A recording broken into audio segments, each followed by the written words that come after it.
Chris Bohjalian is the #1 New York Times bestselling author of 25 books. His books have been selections of Oprah's Book Club and Best Books of the Year by numerous magazines and newspapers.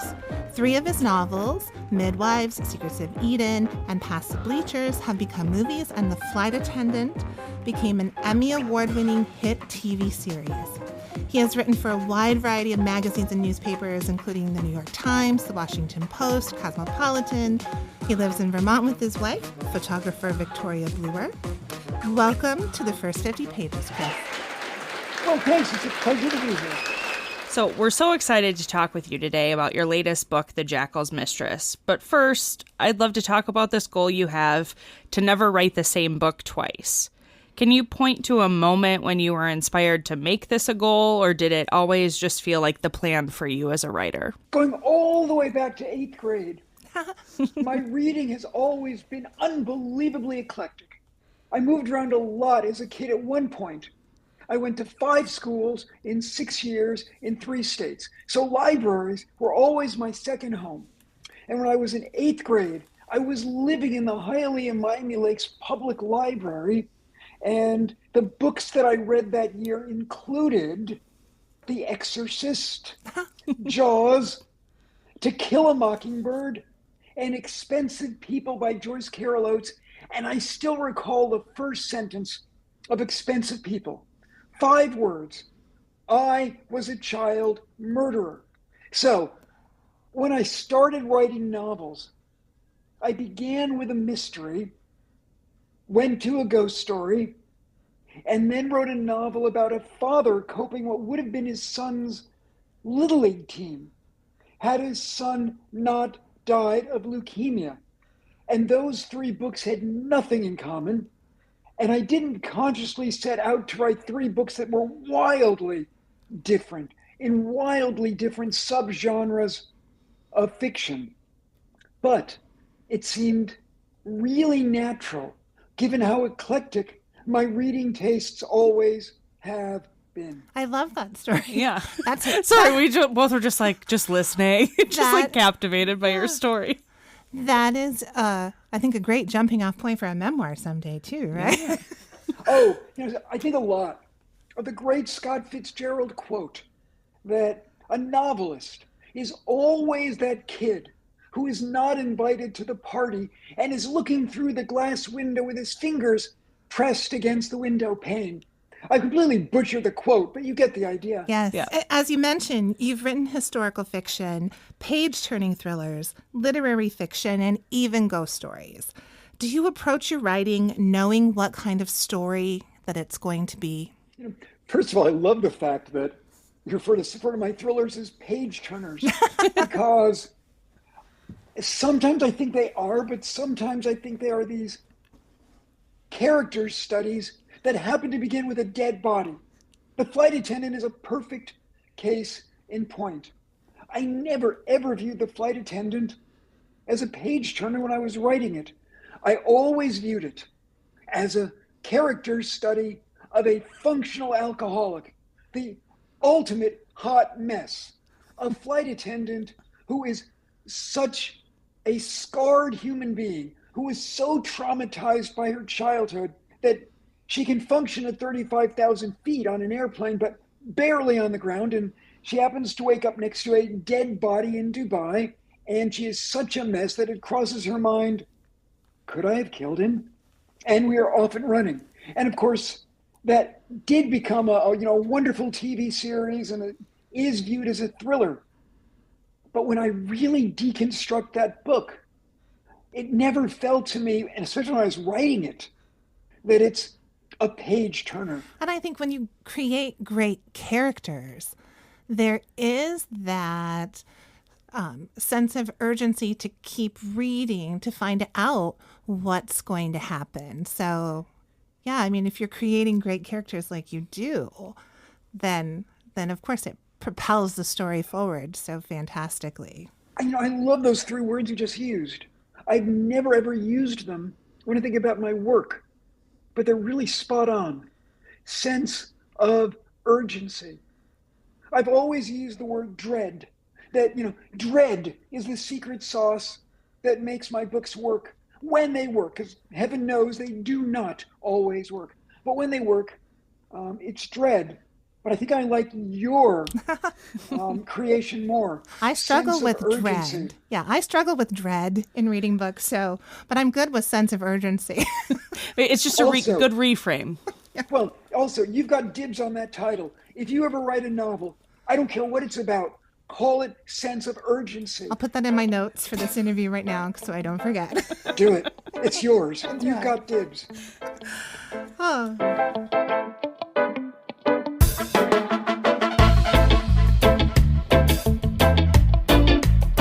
So The Jackal's Mistress is your latest book, which will be available for readers on March 11th, and it is a return to historical fiction.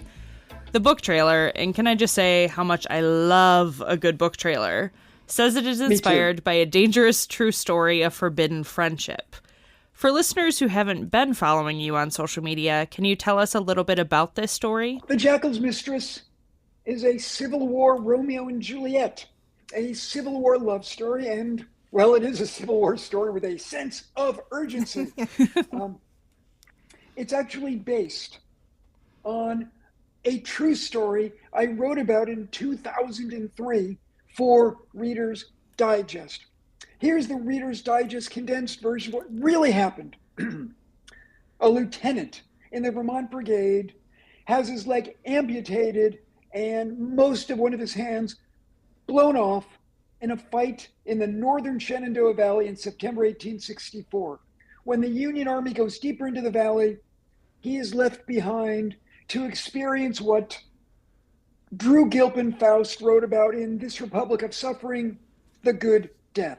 He's not going to make it back to a regimental hospital. He cannot go with the army. So he's left behind to pass peacefully. But he doesn't die. He is found by a formerly enslaved woman who is working with another woman at a grist mill. The other woman is the wife of a Confederate soldier who is lost somewhere in the prison, the Union POW system. This woman, Betty Van Meter, makes a decision, thinking about karma. Maybe if I can save this blue belly's life, this Yankee abolitionist, my husband will come home safely to me. And she and these two formerly enslaved people who work in the grist mill with her keep him hidden from Jubal Early's army, keep him hidden from Mosby's guerrilla raiders, and keep him alive. And I love the notion in 2023 and 2024 when I was writing this book of a love story between two people who are from worlds so dramatically different. Can these two people find sufficient commonality not to kill each other? And I was off and running. Now, The Jackal's Mistress is not their story. Their story was merely the inspiration for a much longer, deeper exploration of that moment in time in the Civil War. I mean, it really does sound like a fascinating true story, but you really do bring it to life in this book, The Jackal's Mistress. And one of the things that you don't shy away from in really any of your novels is the violence of time and place that you are writing. And in this book, you don't draw the curtain on the brutality of the Civil War. As readers, we are confronted with death and dying and brutality, but of course we get to experience the humanity of the characters through the story too. We get both, you know. And while I think you have achieved your goal so far of not writing the same book twice, this is something that's kind of characteristic of your writing. Why is that important for you as a storyteller? Life is so messy, and we as human beings are so violent and can be so horrific, either because of childhood demons or whatever, the situations that we are in. When I wrote a book years ago called Midwives, about a midwife on trial for manslaughter after a bedroom C-section goes horribly wrong and the mother dies. Not that a bedroom C-section can, really ever go right, I have a feeling. But so many readers said to me, why did you put the C-section in the book? Couldn't you just go ... and say, oh, the mother died? And my immediate reaction has always been no, because that is the center of the novel. That's what happened in this fictional world. Now, the Jackal's Mistress is set in a moment in time in 1864 when parts of the Shenandoah Valley were a bloodbath. General Sheridan was working his way deeper through it, the goal being to absolutely destroy this breadbasket for the Confederacy. The Confederacy knows it is reeling and is on its last legs. And so a lot of Confederates are fighting like absolutely cornered wolves. And it's a war of attrition. And it's a war of attrition that the South is never going to win. So it was a really violent corridor, the Shenandoah Valley, that is. It was a really violent part of American history. I mean, 620,000 soldiers died in the Civil War on both sides, more than virtually every war after the Civil War up to the Vietnam War. I mean, that's World War I, that's World War II, that's the Korean War, that's the Spanish-American War. That's a lot of wars. Yeah. And I can't imagine writing a book about the Shenandoah Valley in 1864 and having it Anne of Green Gables. Yeah. Yeah. Not that there is anything wrong with Anne of Green Gables. So you're noted as being very committed to the research for your novels. What did that look like for you for this story? I think it was John Gardner in The Art of Fiction who said there are two ways to wake a reader from the fictional dream: clumsiness, or bad writing, or inauthenticity, or bad research. The homework matters. So this particular book had three kinds of research. The secondary research, which means reading all of the memoirs, all of the histories of the Shenandoah Valley. The primary research, the letters from the soldiers, everything I could find out about Betty Van Meter, the rebel woman who saved the life of Henry Bedell, the Yankee Vermonter abolitionist. And then there was the in-person research. My wife and I spent a while traveling from Frederick, Maryland, where we went to the Museum of Civil War Medicine. I am an expert now on bone saws. To Harper's Ferry, where much of this novel is set. Then southwest through the Shenandoah Valley. We spent a lot of time in Berryville and the Third Battle of Winchester, that battleground, and finally going to Richmond. And in all of those places, I interviewed people. Most of them don't know anything about Henry Bedell and Betty Van Meter because it really is this obscure footnote to the Civil War. When 620,000 people die, the fact that one lieutenant manages to live isn't news unless it's the way he managed to survive. Yeah. One of the moments in the book that stayed with me, and maybe because I see it reflected in this current moment in history that we're living in. But Libby and Jacob are traveling, and they're come upon by a couple of men that, in Libby's evaluation, if I can quote the book, were either just born bad or raised in such a way that they festered until their souls grew putrid. She'd seen her share. The war had allowed them to be themselves, execrable and unrepentant, in ways they couldn't before Sumter. And that stayed with me for a while. That whole scene. You want to talk about a sense of urgency and everything. That whole scene is just really powerful. But just that line that, people now had permission to behave in ways that they didn't before. Yeah, it stayed with me. I don't really have a question about it. I mean, the Civil War dramatically altered behavior on a macro level and a micro level. On a macro level, the United States was completely unprepared for this level of carnage. And by 1864, this level of macro brutality. The whole idea that from May through June of 1864, Grant was going to fight his way through Virginia no matter how much blood was shed, or that Sherman was going to cut a swath across the southern part of the Confederacy all the way to the Atlantic Ocean, uncaring about civilian carnage, civilian starvation, to prove to the Confederacy that you can't even protect your civilians. You cannot even protect your farms. This treason has gone too far. The U.S. was unprepared for that level of violence. Moreover, it wasn't prepared for the sort of micro-violence that would occur when people like John Mosby, a guerrilla leader for the Confederacy, would hang Union officers in 1864. Just would hang them as captured POWs, so to speak. And this was all new for the United States. This was a level of barbarism that was arguably new to the world.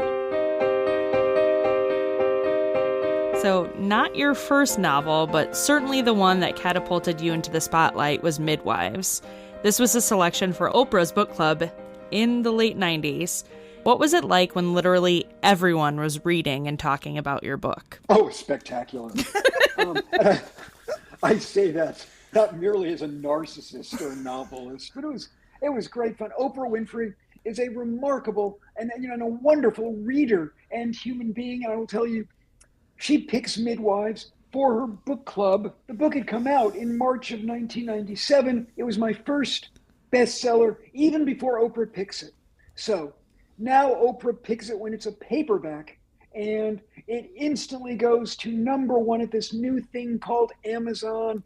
It instantly goes to #1 on the New York Times Book Review.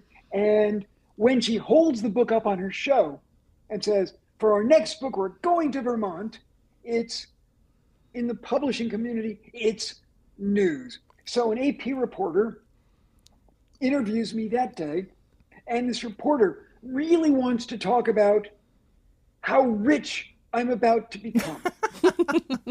And I keep wanting to dial it back to the text. The reporter finally realizes I'm not going to go there and says, okay, well, tell us about where you were when Oprah called.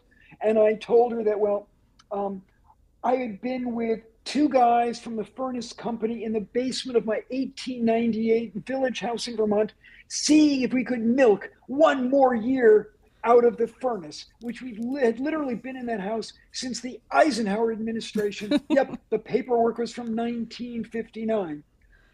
And so I tell the reporter this story, and the reporter says, well, I'll bet you can afford a new furnace now, right?